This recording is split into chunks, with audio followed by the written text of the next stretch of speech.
uguquko luselincane kakhulu. Baningi abesilisa abasaqoqobela izikhundla eziphezulu emsebenzini. So if we look at top management, we find that the white population makes up 62.9%.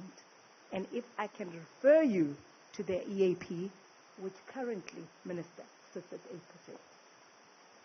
They make up 62.9% of top management, with the African population being next at 16.9%, the Indian population at 11.2%, and we know their EAP is 2.7%,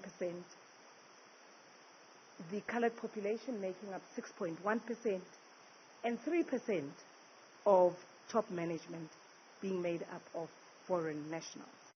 Ungqongqoshe wezezisebenzi lushayile ihlombe uguquko luselenziwe, kodwa uthi inkampani salokhu ikhipha umbiko ofanayo nje selokhu lelizwe lathola inkululeko.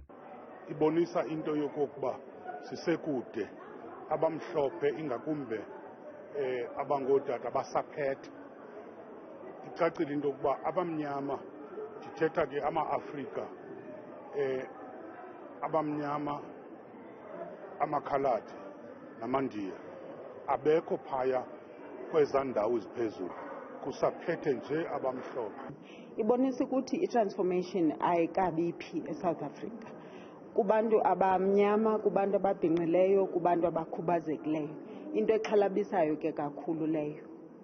Lezi nguquko kulindeleke ukuthi zigunyazwe njengomthetho kusukela mhla lulunye kumandulo.